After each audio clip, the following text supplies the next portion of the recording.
Wow. We see Wolfie D representing the USWA with that hubcap. Of course, multiple-time tag team champion along with Jamie Dundee, PG-13. Hey, this is Jimmy Street, host of the Live and in Color with Wolfie D Podcast. Hear the life and times of professional wrestler Wolfie D. From his time in the territories with PG-13 to his time in WWE, ECW, WCW, TNA, and more. Nothing is off limits and nothing will be held back. Thanks again for tuning in. Here he is, Wolfie D. Hello, ladies and gentlemen. Welcome once again to Live and in Color with Wolfie D. And you know who I am. I'm Wolfie D and my co-host Jimmy Street. And we got a good show for you today. Jimmy, what's going on? Man, what is up with you, Wolfie D? What's funny is that you've got my whole family saying, Jimmy, a Street. I meant to tell you this. So, you know, my brother, he's like, we went to Dollywood with my nephews, and then my brother, we stayed at his house, and he's got a pool, and we've been out in the pool. I actually got a tan for the first time this year, and I feel good, you know, feeling good. But what's funny is my brother would randomly go like, hey, this is Wolfie D. What's up, Jimmy Street? So it's gaining traction, man. Hey, I'm going to watch what I'm fixing to do here. I'm going to add something to it. I'm going to be like Chris Berman used to be on ESPN.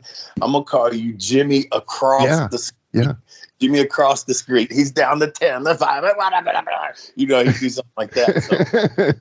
I love it. I love it. Hey, just keep adding to it. Pretty soon it'll be the longest name in podcasting. So, so what's going on with you, man? How you feeling today? I feel good, man. You know, as good as I can for me, physically. I'm all right though. A little sore from, you know, what happened last Sunday night, you know. Wait, hold on. Was there something really important, like major? No, it was actually a huge weekend in Nashville, period. I mean, you had SummerSlam, and then this event called Ric Flairs Last Match. Hold up, you were on that, Wolfie D? Well, yeah, I just happened to be, man. Oh, my God. Yeah, yes. Pretty honorable position, and man, I'm going to go into that on everything that went down. So, Jimmy, let's take a break and let's come back and let's talk about it. Right after these messages.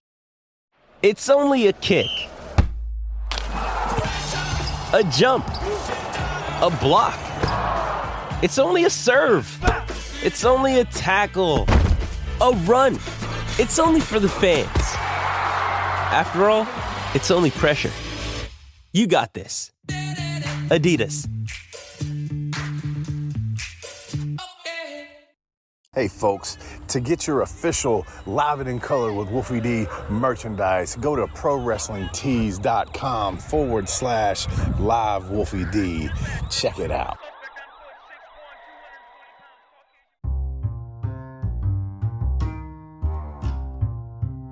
If you're listening to Live and in Color with Wolfie D on Apple Podcast and like what you're hearing, go ahead and leave a 5-star rating.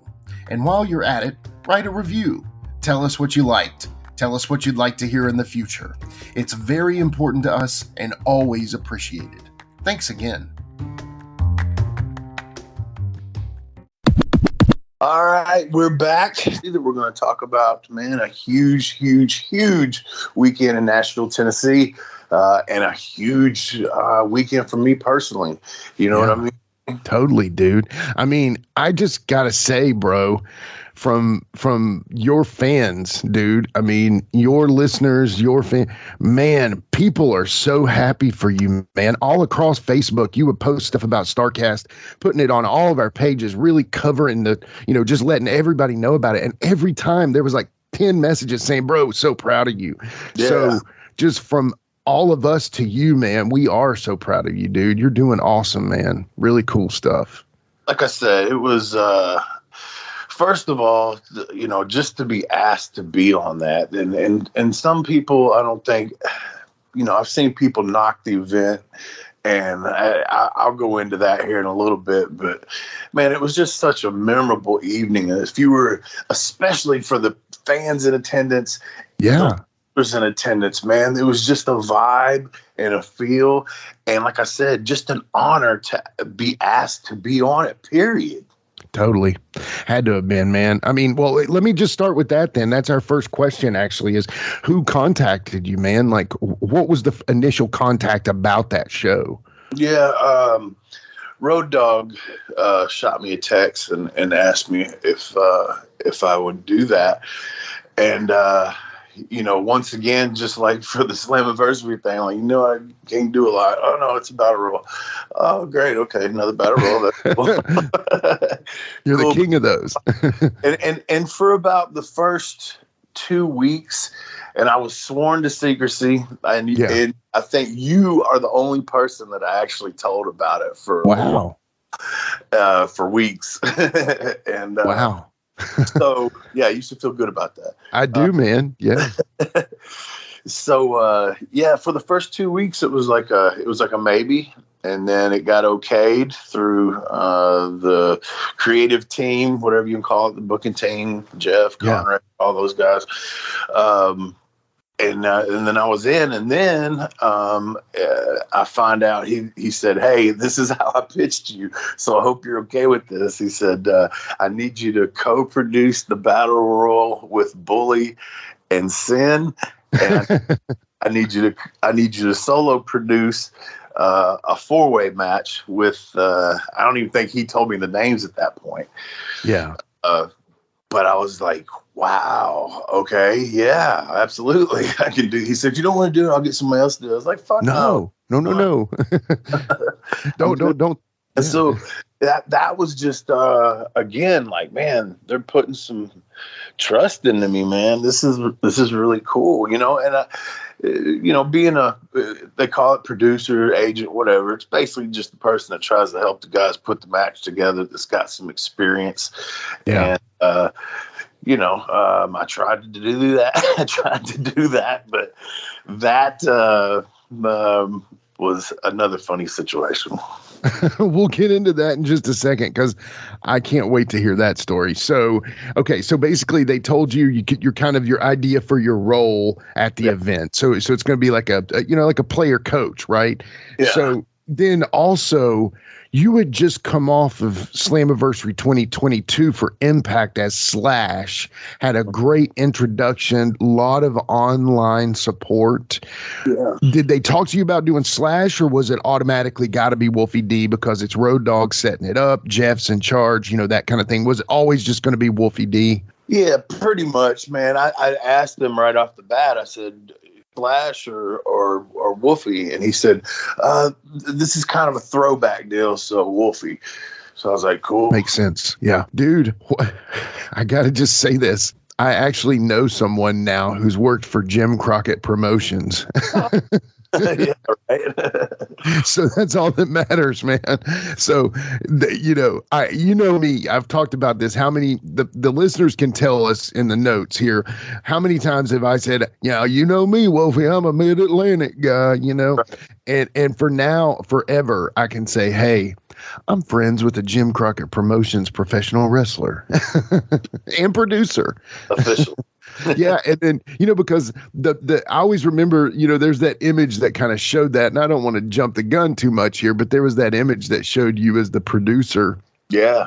And that always showed Virgil Runnels too, back in the day. Yeah. Yeah. That's pretty cool, man. So anyway. I know that was, I didn't know anything about that. And somebody sent me a screenshot of it. When I saw it, I was like, wow. I mean, I'm sorry, but there are moments in your career where, it's kind of like you mark out, you know what I mean? Yeah, dude. Like I said, this whole thing was just an honor. And to then see my name scrolling at the end of Ric Flair's Last Match pay-per-view is just like, oh, man. I know. Cool. And for anybody that has ever doubted my credibility or my knowledge, I got two words for you. Wolfie D. Yes. So, okay. So, all right. So you've kind of got the note from Road Dogg say, hey, brother, this is going to look good for you, producer. Where did you get in? Because I know this, a lot of the people don't know this, but I will say this, man, you have been hard to tap down because you're like, all right, man, I'm cooking dinner to eat good. I'm going to the gym twice a day. I might catch you between the gym. Luckily we had some stuff in the can. We were preparing for our 1-year anniversary birthday episode. And so being that, as it said, you've been busy too, man. Talk about your preparation for this. Well, I mean, as soon as I knew, like I said, for the first 2 weeks, it was a maybe, but I knew how far out I was. I think it was like 6 weeks or something like that, 5 or 6. I don't remember. Yeah. But I just was like, shit, man. I looked pretty decent on Slammiversary.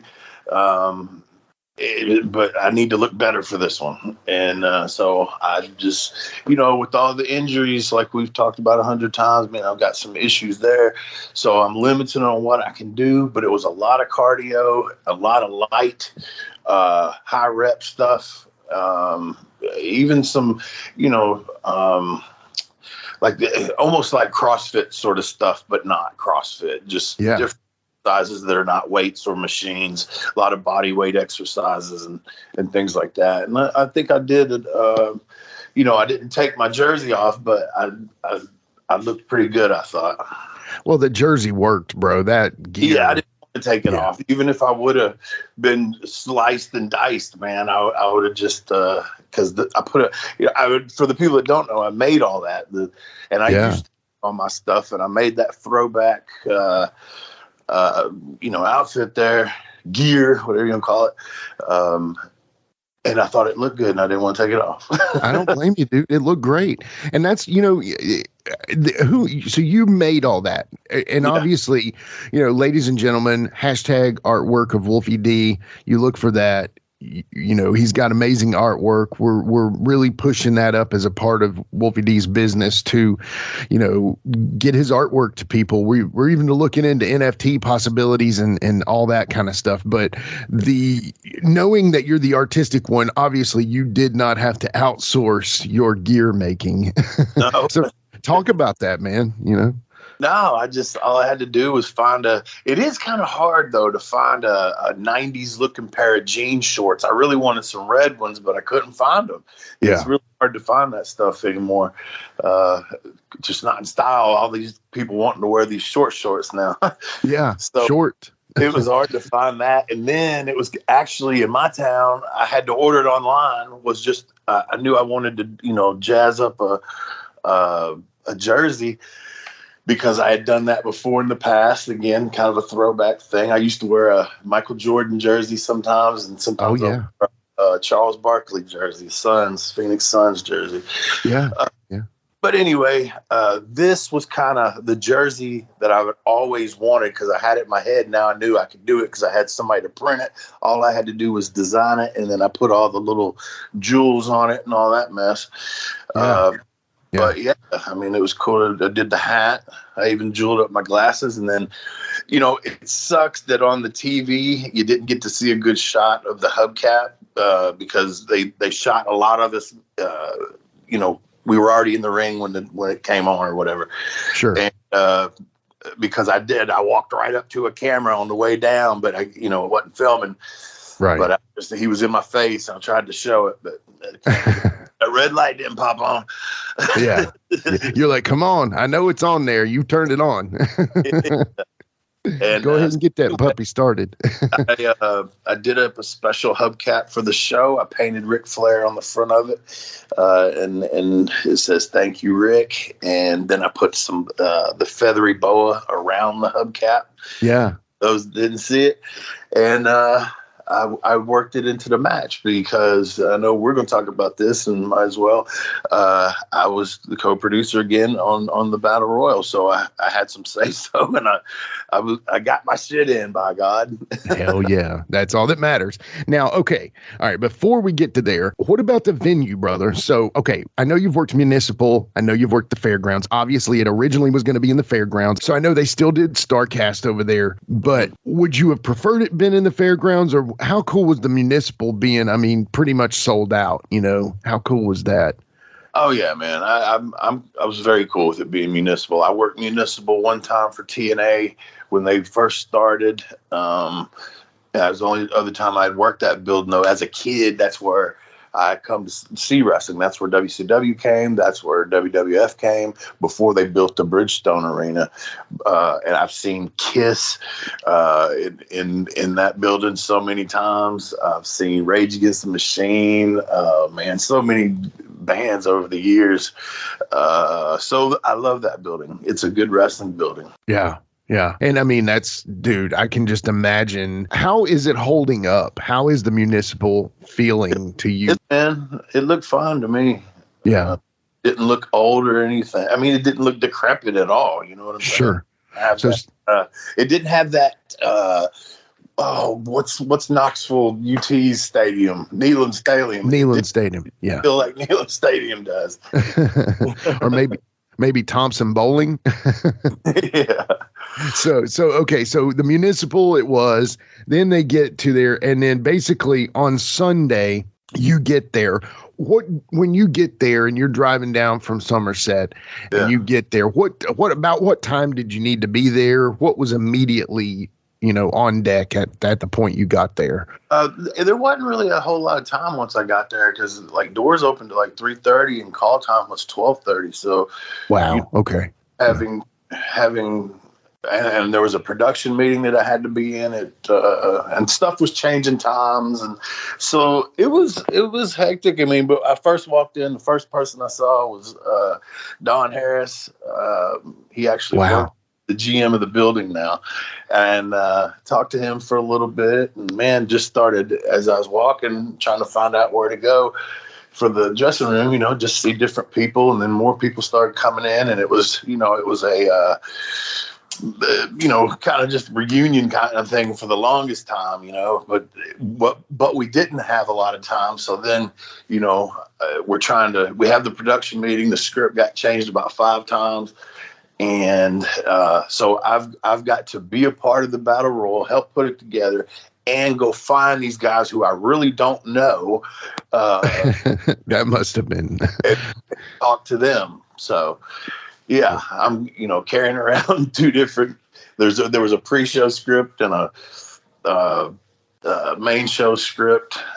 And when I say script, basically a card and just putting times of how long things are going, not move by move scripts. I hate it. Sure. I hate saying that word, to be quite honest with you, because it just feels icky.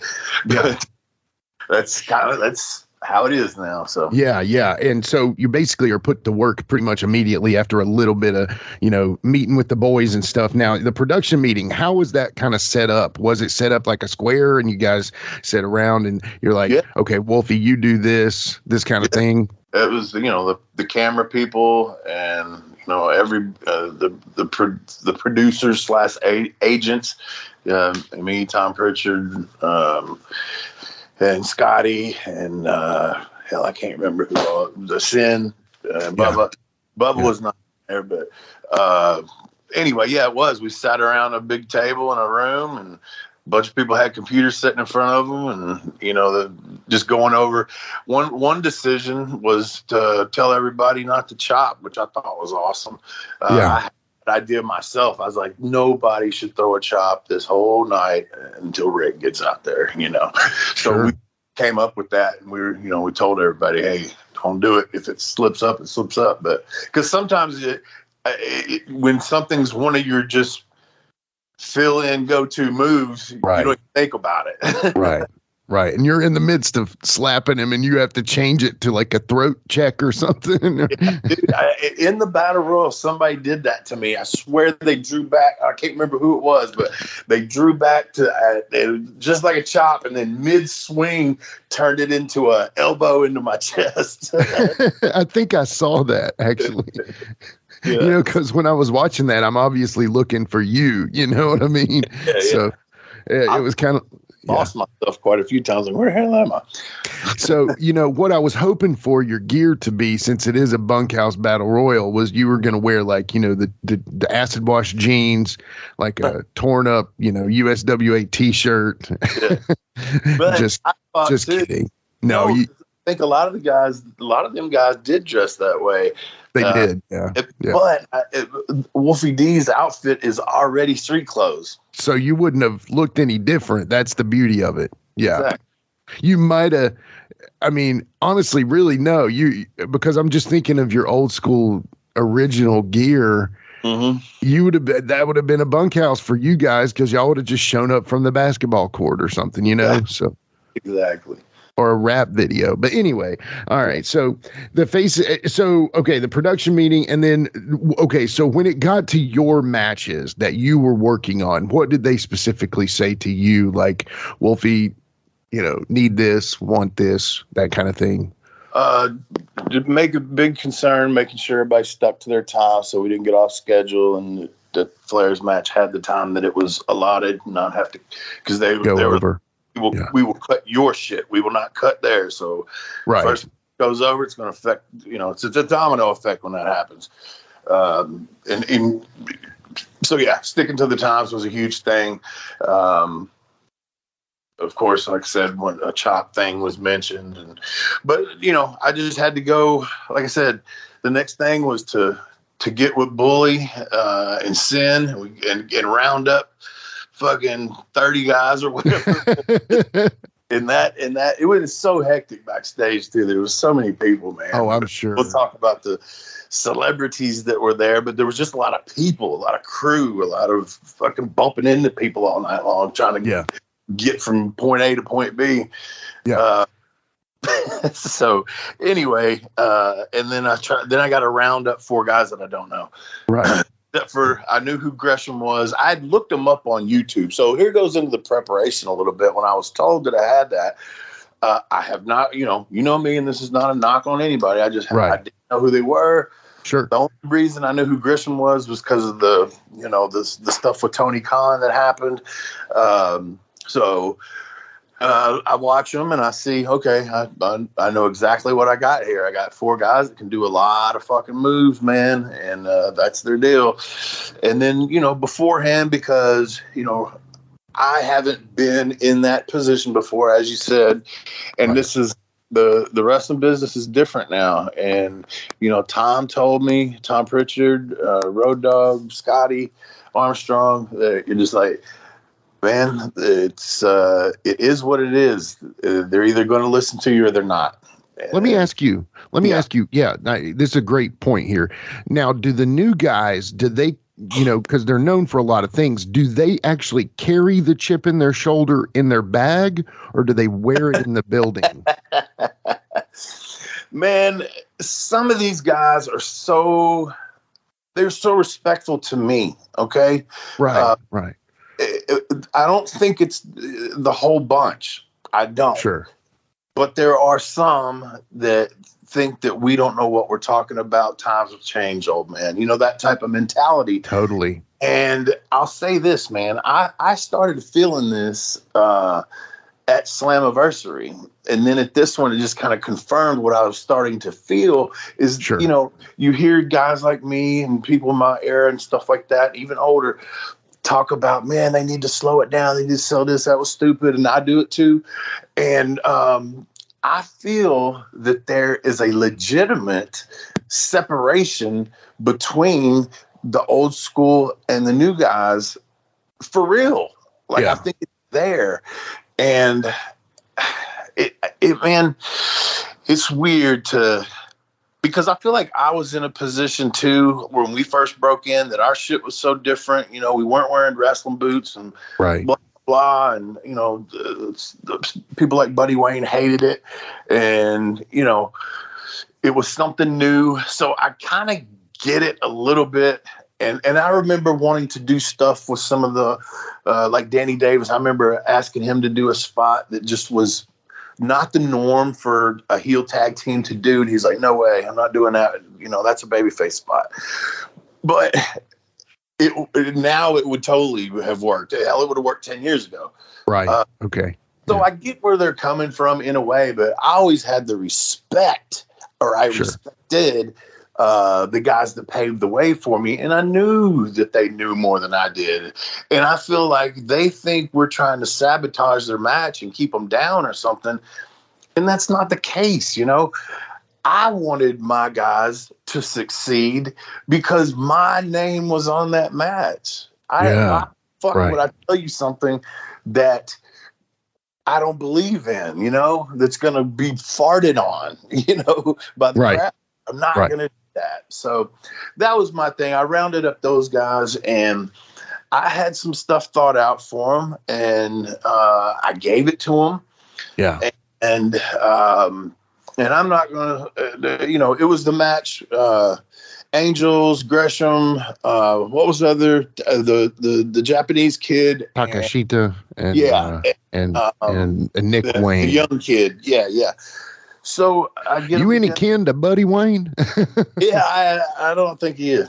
No, I think he's a West Coast guy. Yeah. No. So anyway, I give them all this, and I said, "So what do you guys think? Do you like it?" And they all kind of shook their heads. And one of them, and I'm not here to bury people, and I'm not going to say which one or whatever. And I don't have a problem with any of those four guys at all. But his reply was, okay, we'll get together, and then we'll take that into consideration. Right. Just in my head, I thought, all right. Yeah. So you could just say no. when I told the rest of the guys, the agents, Road Dogg and them, what this guy said to me, they just laughed, and it's like, man, it is what it is, man. So yeah. And then the other responsibility that I had for the match was to set, and this was the part, like I put matches together 100 times, and like I said, they didn't really listen to me, so I really didn't have a lot to do with what they did in the ring. I was going to say, did they do anything? They did other than nothing I told them. Not one. And that's not, like they had told me, that is not something new. You know what I'm saying? This happens. So at any rate. Yeah, man, that's just crazy though, because you guys were like, Jamie was the ultimate screw you old timer, and you were, well, Jamie maybe wasn't necessarily screw you old timer. He was just like, yeah, old timer, I've been there with you. And you're like, you're respectful, but you guys were probably considered punks also in a way, and if you're talking about respecting these guys and these new kids who couldn't hold y'all's jock straps, you know what I'm saying? I mean, I don't know. But it is, man. And like I said, I did not at all take it personally. It's like I knew what I was walking into. Yeah. So and they had a really good match. I thought they had a good match. Maybe the time limit you helped them with. I'm just kidding. And I really didn't even have to do that. They hit their marks and everything. It was good, man. Yeah. So my next responsibility though was to find out from them if there was big dive happening or something, and then I had to remember what was going to happen before this dive to be able to tell the camera crew, hey, go wide, stay on so-and-so, whatever. So that was something I had never done. I'm actually sitting there at the monitors with a headset on. Yeah. And I got these buttons in front of me, and I'm like, Scotty, what button do I push? And who do I talk to? And I literally got like a fucking 2 to 3 minute crash course on how to talk to them and what to really do in that spot, and that was a little intimidating because I got all these guys on these headsets. I'm hearing them. Yeah. And, but I did get I knew when they were going to do this one thing, and I was like, go wide. And they did. And then Scotty and Road Dogg both popped. Good call, Wolfie. Good call. I was like, oh, shoot. At least I guess I'm doing good. Sounds like how I learned to podcast, but yeah, that's awesome. No, but I mean, seriously, but dude, that's incredible. Yeah, that's awesome. So that was my deal in that. And so, yeah, the Battle Royal, like I said, we all just finally got together. Bully was the main one. Me and Sin just kind of helped him through ideas out there. All the guys threw ideas out there. Yeah. And then I made that hubcap. I told you beforehand I was getting that sumbitch in. Right. And so I made sure that spot happened. And some of the GCW guys, this was pretty cool. It's like they were fighting over who was going to take the hubcap because they were like, had watched me. You know what I mean? So, sure. Pretty cool, man. I got to say something too, because the way Joey Janela, here's the thing. Here's how I know that those guys respect you. Okay. Yeah. Here's how I know. When you guys were doing the bump and Janela finally gets it from you, he then gently tosses it out of the ring. Mm-hmm. Had he not respected you, that son of a bitch would have been in the top row, you know? So that's what I'm saying. If you see that, watch that match again, you see Janela just kind of flump it out the ring like he's taking care of it. But had he not really respected you, that's just how Joe Janela is. I heard, I didn't see, but I heard that when he threw it, the guy that I had just eliminated was on the floor. When he threw it, it landed on his head. Well, that's just funny. But yeah, that's even better. That was like your last hit. So tell me, okay, all right, so the Bunkhouse, a lot of your buddies in there. I even saw you kind of like eyeballing when James Storm did the whirly bird. Tell me about that. Oh, because he had called me years ago. I trained James. I started him. Tony Falk and a guy named Shane Morton helped finish him off. And right. All that kind of stuff. But James gives me the credit. He always, anytime he introduces me to somebody like a family member or something, he's like, this is the guy that trained me, Wolfie. So whatever. So he had called me when I was around 04, 05, whatever, when I was done with TNA. He said, man, I want to start using that whirly bird. Do you care since you ain't really working no more? I said, yeah, man, that's cool. That's fine. And so anyway, Crowbar had me backed up there, and I seen James pick him up and start doing it. And I'm literally, I made a picture of it from a shot where I'm pointing at him and I'm telling Crowbar, I said, that son of a bitch stole my move. That's hilarious too, because that's just kind of like a big fan nod. You know what I mean? Like that's something subtle, but also if you're paying attention, it really tells part of the story, you know? So. It was a funny moment, but yeah. So yeah, you saw Crowbar, who we're going to get on the podcast soon, hopefully. Yeah. You know, there was Crimson there. There was James Storm. There was. Had you had a lot of interactions with Crimson as Tommy Mercer or anything before? Yeah, I mean, I've worked with him on shows, quite a few. I know him. Yeah, and then you know, it was funny how well represented Nashville was in that match. You know. Yeah, but I tell you, man. I went into how much it meant to me to be on the pay-per-view because it was Ric Flair's deal. But I tell you what meant a lot to me as well was being in that match and them actually saying representing and, you know, representing the USWA, basically representing Memphis, man. Yeah. And that's big to me. You know, call me a fucking mark. So, you know, somebody might say that. I don't give a fuck. That means something. Yeah, dude. No, I mean, it has to mean something because you just, like you said, representing the USWA. Also, you know, they could have said TNA original, you know, they could have said whatever because they were working with Impact there. But what they went with was the representing the USWA, former multi-time tag team champion with his partner, Jamie Dundee of PG-13. Dude. Yep. People automatically are like, oh, yeah, now I know that dude. I thought he was just an older basketball player or something. No, I'm just kidding. But anyway, so the Bunkhouse, dude, I mean, I remember those back in the day. I love those, man. That was even their own pay-per-view one time, and it was Tully and Paul Jones Army, and you know it was a great way to put a bunch of guys in there and just, you know, have a good, cool battle royal. And I think y'all did that, man. And then, you know, the GCW invasion, which I love that too, because GCW, if you don't really know, is considered probably the modern day ECW to a lot of people. I know there's Impact.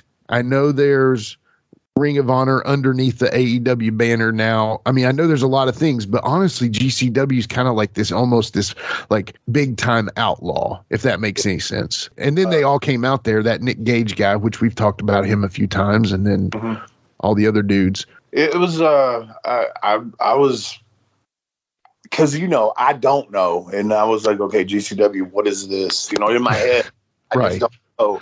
And it's not a knock, once again. But they were all really cool guys. I'll say that. And they got a great reaction. The Nick did when he first came out. he got a reaction. They knew who he was. And it added to the Battle Royal. And beforehand, I wasn't sure, because I didn't know, again, what this GCW was, but apparently the people did. So that was good. And like I said, I thought it helped the Battle Royal out. Yeah, and if PG-13 were right now, we're in their prime right now, the 95, 96 era PG-13, y'all would be the kings of that place right now. That's what I'm talking about. So yeah, y'all would own that place. Let's take a quick time out and get a word from one of my dope-ass sponsors, and we'll be right back with more Live and in Color with Wolfie D.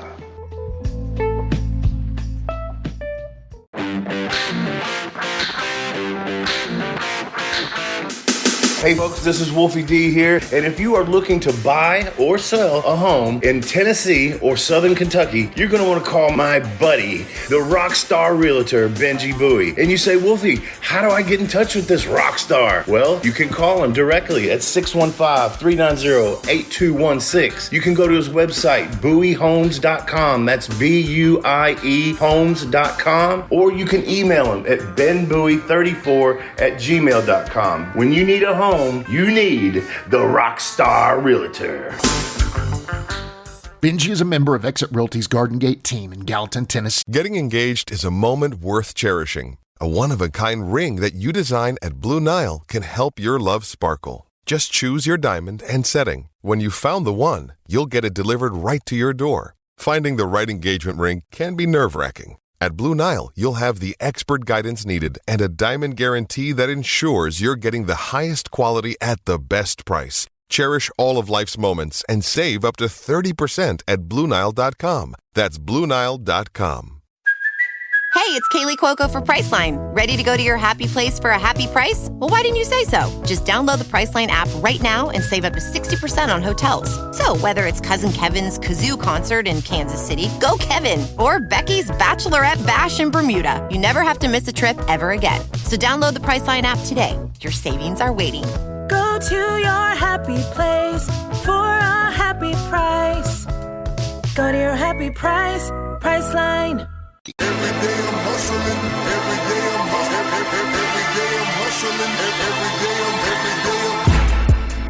Jade Roper, the Southern Closer, is here for you if you're looking to buy a home and need the best deal on a mortgage loan. Now, while Jade's heart and soul is helping that first-time home buyer, it doesn't matter if it's your first, second, or the dream home you've always wanted. She is there to help. Jade knows the area, the market, and she's invested in your community. She'd love to help you with all your home financing needs and will make it as easy as possible. All this makes her the official mortgage lender of the Live and in Color with Wolfie D Podcast. Contact her today at 615-681-4282. Email at jroper@primeres.com or just visit thesouthern.closer.com.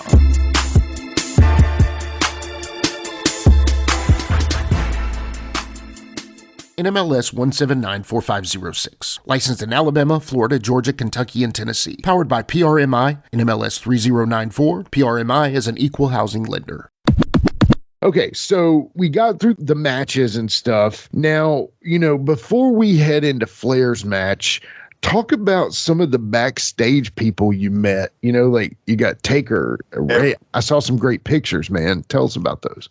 Yeah, everybody was back there, man. I mean, the one that was cool was, Kid Rock was back there. Of course, I ain't never met Kid Rock, but all the rest of the people, Taker was there and, was able to talk to him, Foley.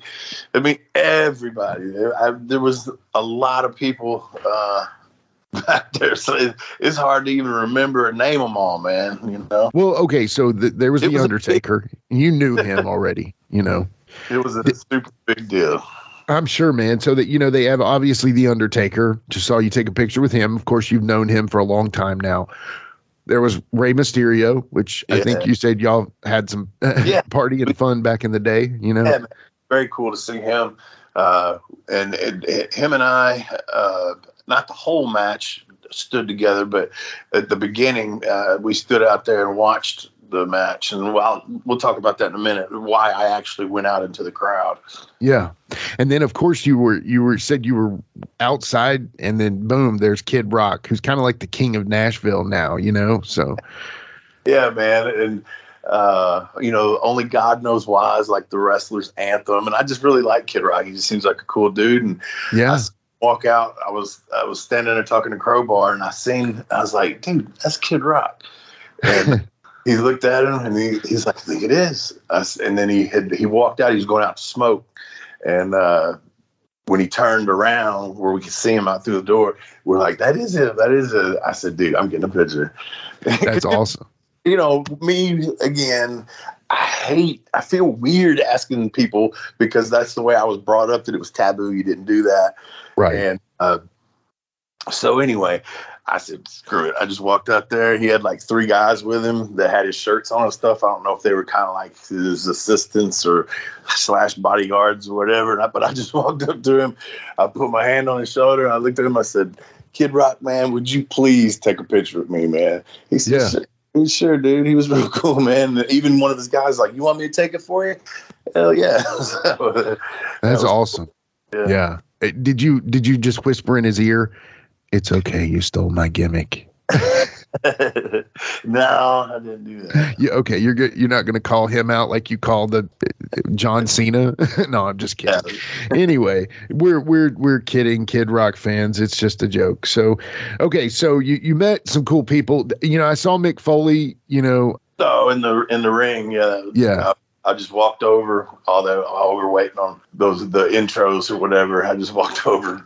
I said, "Hey, Foley," and he looked up, big smile, Wolfie, and waved at me. That's cool. Awesome, man. That's cool. So yeah, good for you, dude. I'm so glad you got to meet some of your old buddies there. So okay, now the main event, literally and figuratively, for this show and that show, Ric Flair, man. Talk about Flair's last match, brother. So, man, I've seen, people knocking it, and he tarnished his legacy and all this old bullshit, man. Anybody that says that has no clue, or they're just a troll. Right. And they're mean-spirited. He did not. Let me say this, and I don't know what his ultimate reasoning was. I've only met him one time, and this is probably the second time I've even been around the guy. He's on that level where even me, I don't want to even speak to him. He did come. He looked at me and shook my hand at the end of the match. There's that picture. He fist bumped us. I was right. That was cool as shit to have that picture forever too. But yeah, he's on that level where I'm like, okay, I'm not speaking unless spoken to by him. Right. Right. Of course. I have for him.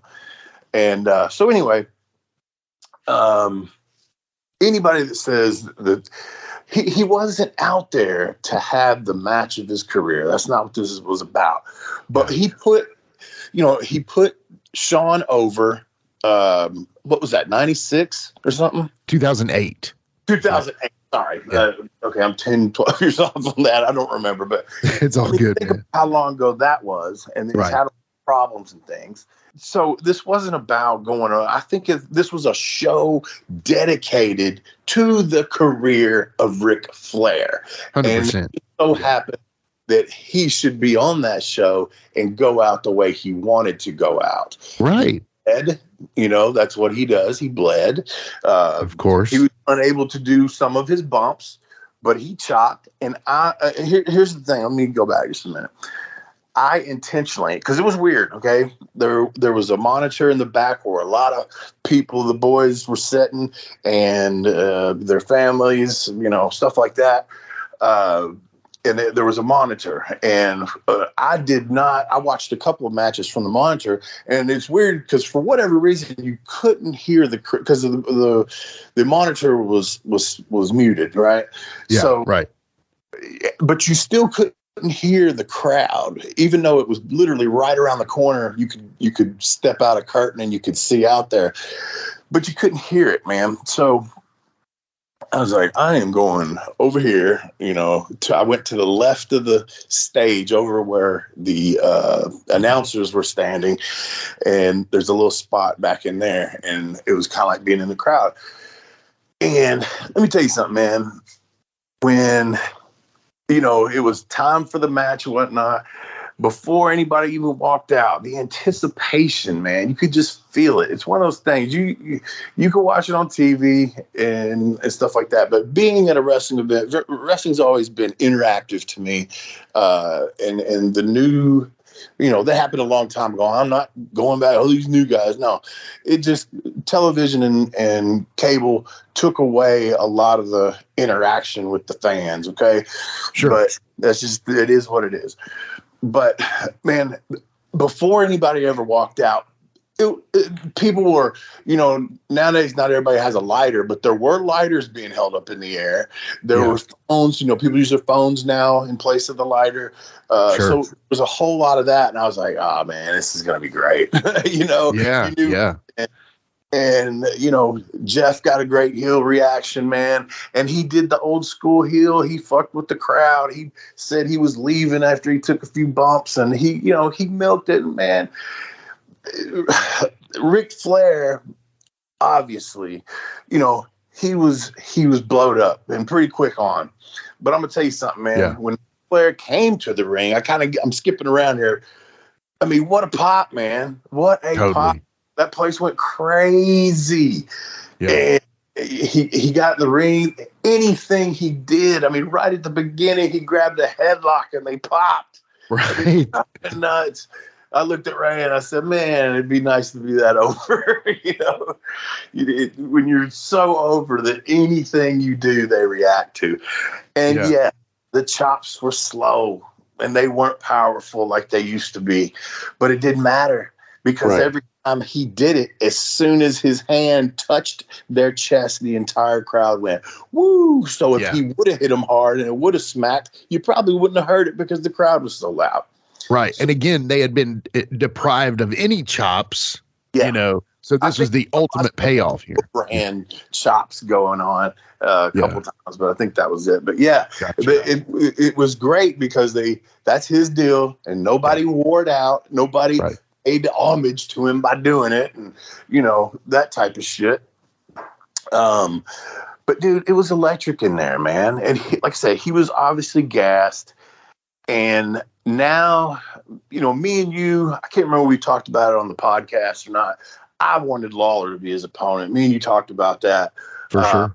But now I think I know why he had to be in a tag match. Okay. That makes sense. Yeah. I don't think he could have done a singles match. Yeah. But, you know, he's, think about this. What is he, 73? Is that right?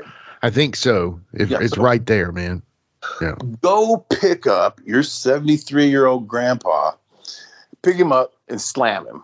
Yeah. And see if you don't break a hip or you got to call an ambulance, some sort of reason. You know what I'm saying? Right.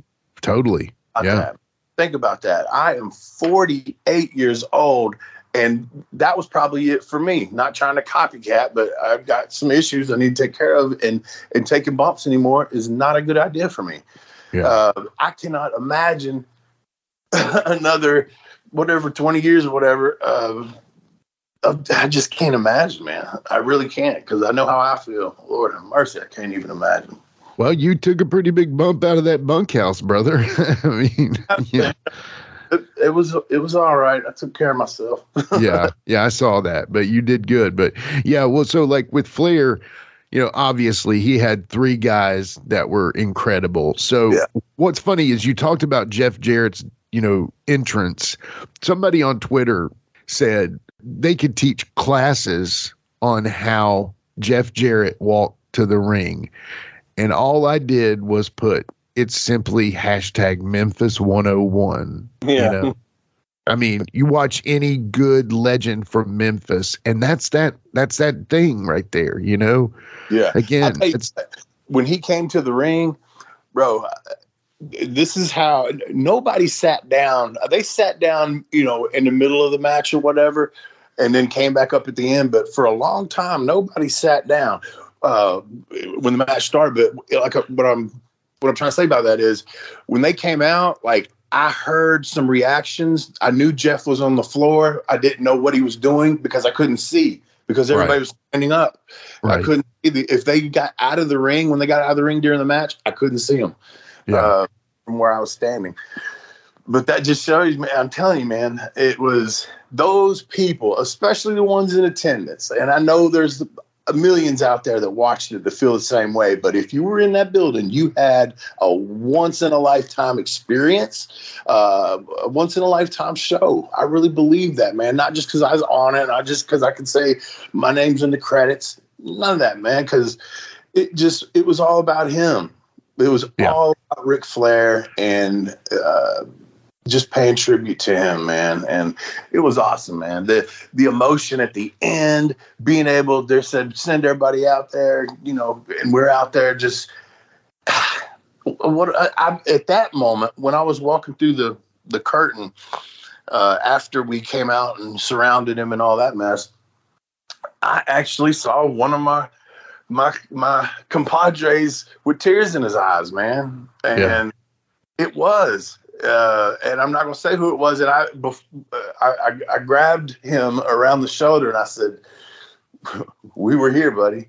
You know what I mean? And that's when I saw he had tears in his eyes. And man, for anybody I don't know what to say. If you were there, and that's like I said, and you paid to be there, I really think everyone in that building left happy. Yeah. I mean, I even saw that Flair was offered $50,000 for each match for 10 more matches. But I mean, I think we all know that's it. But man, what a send off. It is truly something that to me couldn't have been any better for him, honestly. Who knows? Maybe if you'd have done it 10 years ago, it would have been better in the ring, but maybe not. Who's to say, right? But timing is everything, and I feel like they took care of it and, gave that man his flowers. You know what I mean? So let me tell you something. Some of the negative press he received in the last year or so. This is another thing. When I was standing there watching the reaction, I turned to Ray and I said, what's awesome about this? I said, with all the shit that he has been through, these people still love him, And I did that. That was a feel-good moment. We're all human, and people make fucking mistakes, but you can't take away that, man. That son of a bitch can sell out a building, man, even on a show like that, Oh, totally. And I mean, it seemed like the matches were good and very, very well received. I mean, you had kind of the modern day Rock and Roll Express now with Kerry Morton and Ricky instead of Robert, but Robert was there. Did you see any of the Horsemen backstage? Did you see any of the other? I've seen Arn. I saw JJ. I don't really know him. Right. I talked to Arn and reminded him of the incident he and I had at the bar, and he couldn't remember it, but he was laughing. He's like, "Man, I'm sorry, man." I said, "No, man." I said, it's cool. It wasn't that bad, but it was funny. Yeah. And I think he does have some things with memory sometimes. So it's, not a big deal there. But so, okay, I guess this. So from top to bottom, what was the overall vibe there? I mean, and it was cool. Yeah. I like I said, I had a blast. It was an honor and a privilege to be asked to do what I did. And just to be a part of it, man. I kept the script, obviously, and then I found a Tennessean paper, which Tennessean's the biggest paper there, Nashville. Yeah. And, it's on the front page of the Tennessean. It's got a picture of Flair, a big picture of Flair doing woo, and it says Ric Flair, the Elvis of pro wrestling, is finally leaving the building. And there's a page article, and I made sure to grab that too. And we talked about my hubcap, and so like I worked it in, and I knew before I went, I was going to do everything in my power to get him to sign it. I was going to use it in a match and then get him to sign it. Yeah. And again, call me a mark. I don't give a shit. Who cares, right? Flair. And that's my hubcap, and I made it. Yeah.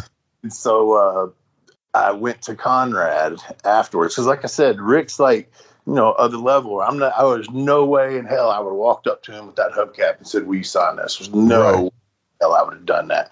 Right. And so I said, Conrad, and I'd give here, me and Sin had given Conrad, Sin's figures, my artwork, and Sin did the packaging as far as the bubble wrap, but I drew the WWE Wrestling Superstars poster that's on the back of it, right? Awesome. So I gave him that, and so he was happy with that. So I didn't feel uncomfortable asking Conrad to do it after that. Yeah. So I said, "Hey, man," I said, "is there any way you can get him to sign this for me?" And he said, "No problem, man, no problem." So yeah, he got it done for me, man, and that's awesome. And coming next week from ad-free shows, the new and improved Live and in Color with Wolfie D, starring Wolfie D. No, I'm just kidding. What the hell? You got it in with Conrad, so the overall vibe was good.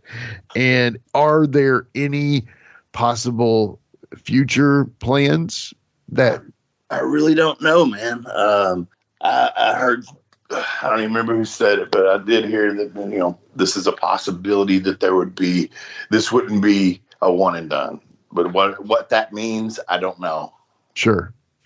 So if you remember me talking about in past current affairs, the times of Jeff Jarrett and Conrad possibly starting their new promotion, they were having some big plans. I think that this is what those ultimate plans were.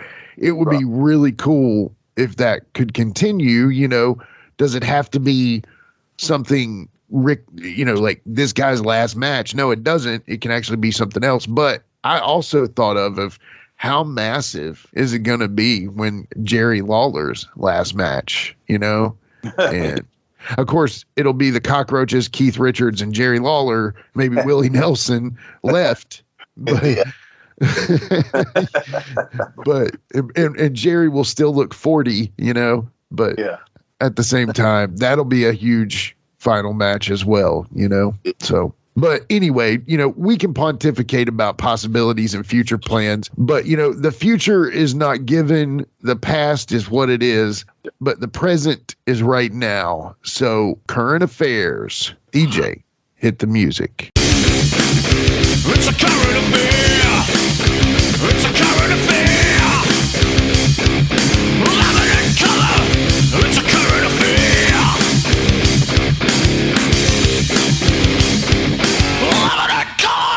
All right, we're back with current affairs, and obviously the number one current affair we just did a whole show about. So Ric Flair's last match, biggest event in wrestling, SummerSlam. Some people were even saying it was a better show than SummerSlam. Sometimes that's not a big deal to do to make it a better show than that. But, speaking of WWE, the biggest news in wrestling is it was technically also Vince McMahon's last match or last promo. Vince McMahon, at the age of 77, decided that it was time to hang the boots up.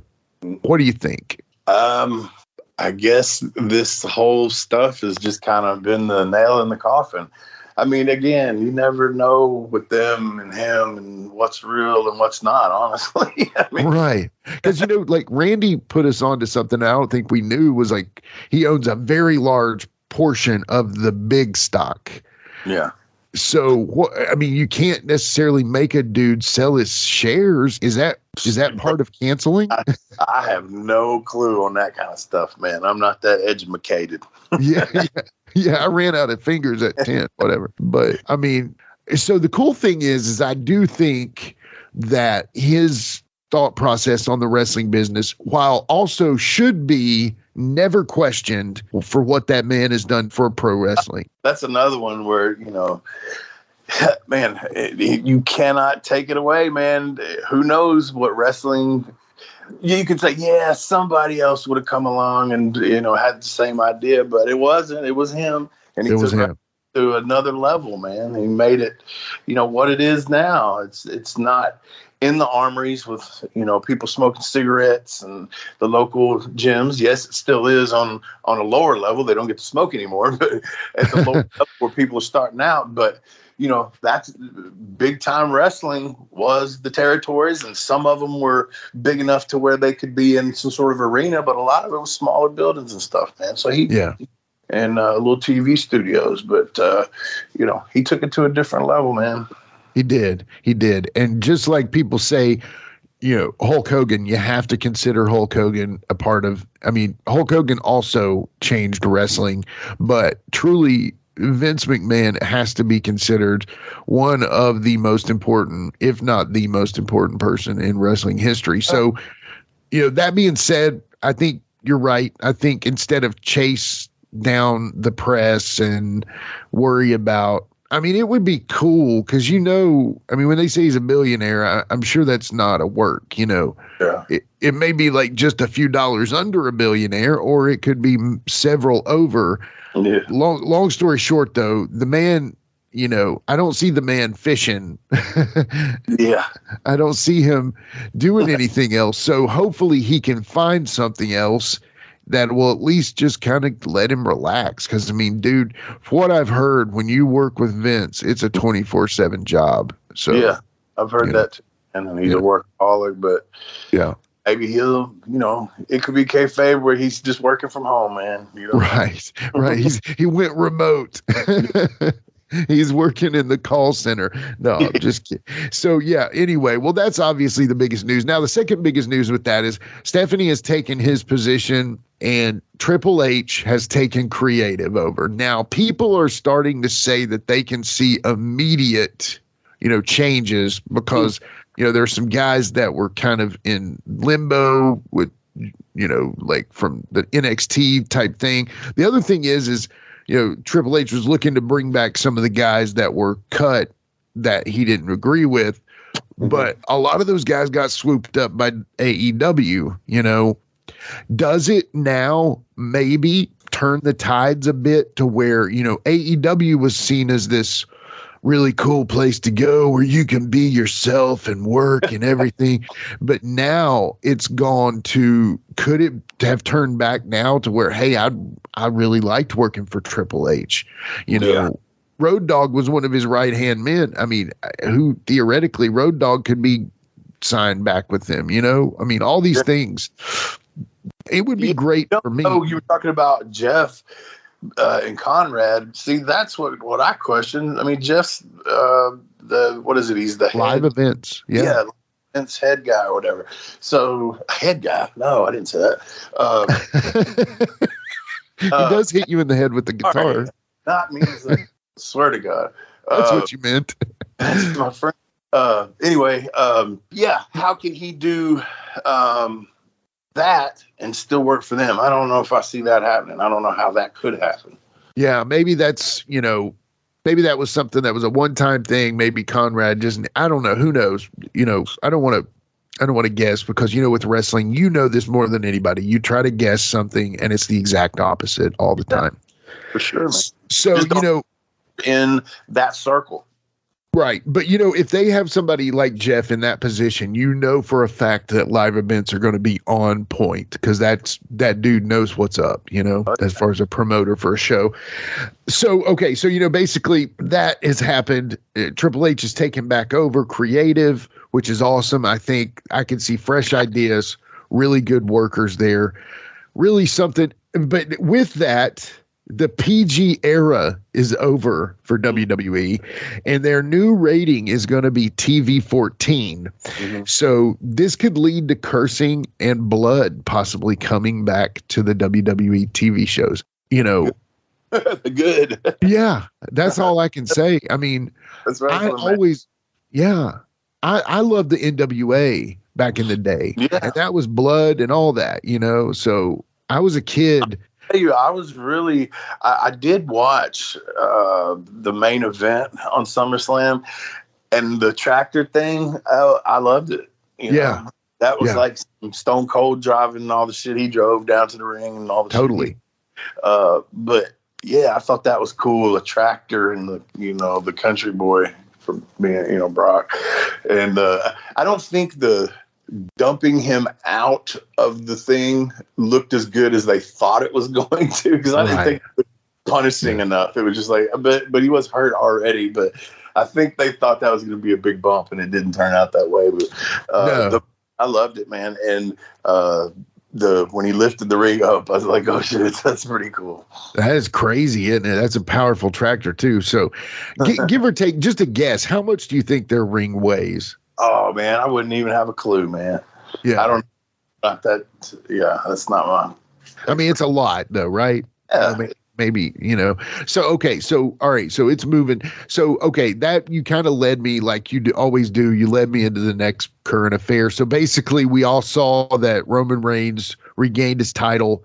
The other night when Vince announced his retirement before the SmackDown, ironically, after the stock exchange had closed for the weekend, and he did it on Twitter. But anyway, that's neither here nor there. Rumor has it that Brock Lesnar stormed out, said, if he's gone, I'm gone. It's over. Obviously, something happened where a meeting occurred and he came back to work the SummerSlam final match. Many are saying that might be his final match with the WWE which I don't know if I believe that, because money always talks. But, I mean, theoretically, could you see that happening with Brock? I mean, could he be done? Never know. Again, unless you're friends with Brock or something, you just don't know. I mean, right. He might be out for a while or whatever. And that was, for him to put him over, but he still got himself over. Everybody's going to remember the tractor. Probably totally. Remember the 1, 2, 3. Totally. Yeah, totally. Yeah. And honestly, they had worked. I mean, they've been married to one another. Roman would work someone else on a B pay-per-view, but as far as the big 4 pay-per-views, they've basically worked each other, so it's kind of, I don't know if it's reached its end, but I would say it's kind of time for them to get new opponents if Brock is staying. But I don't know, man. I like Brock. I know you actually had some interactions with Brock, not to mention a flying door while you're looking for Jim Cornette. But, yeah, I know. We're not saying you tried to hit a massive Brock Lesnar with a door. Super glad I didn't. But so, yeah. One of those guys, man, that I see, like, I kind of like the way he goes away for a while and comes back. Totally. I don't know that at this point in his career, is it good for him to stay all the time? You're saying get him a different opponent, whatever. He's the type of guy that, like, in a territory, you would bring him in every once in a while to work with Lawler. Bruiser Brody. Yeah. I don't know that it's good for him to at this, like I said, in this point in his career, to stay on every week or, that often. Sure. I agree. And if they would have done that with somebody like the Big Show too, if they'd pulled him and let him sit at home and then came back randomly, he may have been more in the long run because of his size and attraction level. But they've made him, what you're talking about is making him an attraction. Yeah. And that's totally right, man. That's exactly what he needs to be. So it's stale, and somebody like him, and it's not a knock on him. It's just, I think he would get stale, just let's use him just to be using him. No, you got to use him in a big spot. Yeah, and they've tried to do that with Goldberg too, but Goldberg, I don't know what the deal is bringing back Goldberg so much, but he is literally jobber to the superstars, because he's putting all of them over, and there's nothing wrong with that. But Brock has kind of done that now to where he's put Roman over. And I really almost, because I was trying to count to figure out, because they kind of went to the Heat, and then they went to the Heat, then they did the comeback with the hope the comeback, then they extended the Heat. So then the Heat, then the hope and comeback never really, I don't know. You know what I'm saying? Yeah. The way they peaked and valleyed it was different. And, I thought overall it was a really good match. And then the extra with the tractor, of course, was awesome. I thought that was really we were laughing that, can you imagine being on the other side of the ringside seats? You're like, I paid $4,000 to look at the bottom of a ring.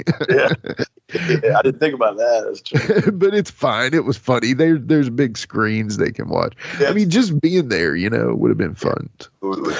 Yeah. So anyway, well, that being said, that's pretty much current affairs for the day, brother. like we said, like I said, we're proud of you, man. I'm glad you got to do what you did. I'm always impressed when you come up with new and important things to do for your career. So kudos.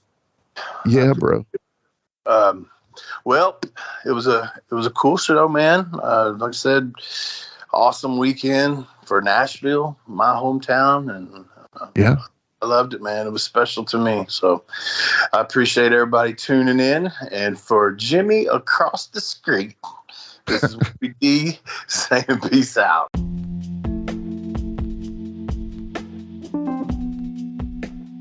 And now a word from our sponsor.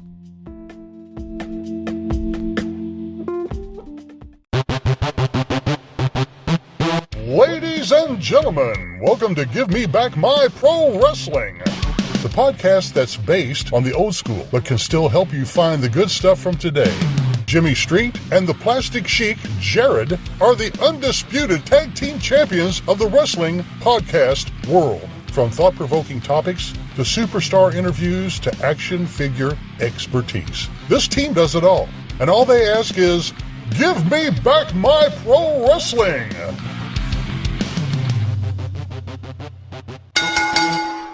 Every other Thursday, wherever you listen to podcasts. This is The Big Picture, Michael Jablonski. Don't forget to tune in every week to Jablonski's Pissed Off on the Give Me Back My Pro Wrestling YouTube channel. The Hotron in the sport, he's gonna tell you all about it. He doesn't care what you think, you're gonna hear all about it. Mike Jablonski, he's so pissed off. Mike Jablonski, he's so pissed off. Mike Jablonski, he's so pissed off. He's pissed off. If you're a fan of rock and music, I'd really appreciate it if you took a moment to check out my podcast. It's called the Decibel Geek Podcast. We've been doing it for about 10 years now. We talk about Kiss. We talk about Ozzy. We talk about Motley Crue and Guns N' Roses and Metallica. We talk about all the legends from the 60s and on, up to brand new bands that you should be hearing about today that you're not going to hear on the radio. It's Decibel Geek. Wherever you find your podcasts, you'll find us there. If you love rock and roll, I can almost guarantee you're going to love my show.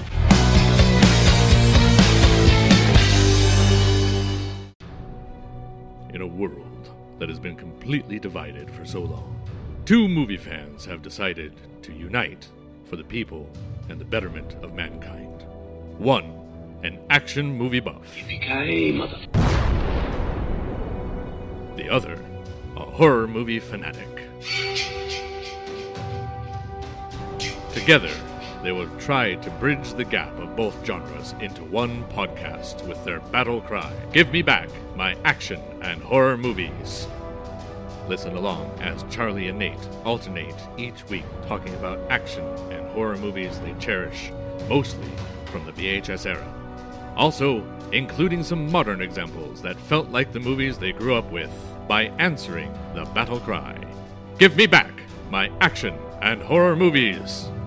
Available wherever you listen to podcasts. Look them up on Facebook and Instagram.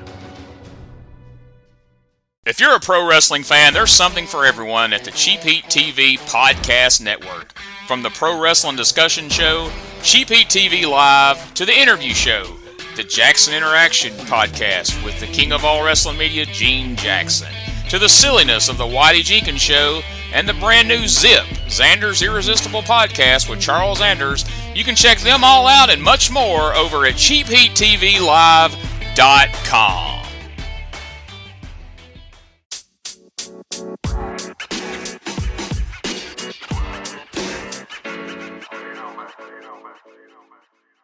So that was another great episode. Hey, Wolfie, tell them where they can find you on social media. Jimmy, they can find me in the club, bottle full of bub. I'm just kidding. They can find me on Facebook. My personal page is Warren Wolf, WOLFE. I'm on Instagram at WarrenWolf13. You can always find us on Facebook, Twitter, and Instagram at Live Wolfie D. And then on YouTube at Live and in Color with Wolfie D Podcast. Our website is anchor.fm/WolfieD. Here's the thing. Wolfie always has offers for his autograph autographed photos. He has a selection of some awesome photos from throughout his career that he will autograph and personalize any way that you want him to. Just contact him either directly at his personal Facebook page or through any one of our other pages, and we'll make sure you get in contact directly with Wolfie. Get those photos, right, Wolfie? Yeah, I've got some good stuff on there, to help with the podcast. Folks, if you can't get out to a show to meet Wolfie D, there's nothing like that, especially for the fans of PG-13 and Wolfie D. Also, do you have a product or business you'd like Wolfie D to talk about? Let us know about it by leaving a recorded message over at anchor.fm/WolfieD/message. Leave your name and contact info and we'll get back to you. Once again, that's anchor.fm/WolfieD/message. And before we go, you can always find me, your host, Jimmy Street, at James Rock Street on Twitter, Instagram, and YouTube. And hey, Jimmy, before we go real quick, I just want to add in there, from the bottom of my heart, I really appreciate, first of all, the work you've done for this podcast. You have worked your butt off. Secondly, the people that are liking the page. Beyond that, even more, is the people that are listening. And we really appreciate that. Yeah, and remember, guys, the podcast drops a new episode every Monday at noon, and our past episodes are streaming now on demand on all major podcast formats. Thanks again. I got a cap for your dome. He got a cap for your dome. I got a cap for your dome. He got a cap for your dome. He got a cap for your dome.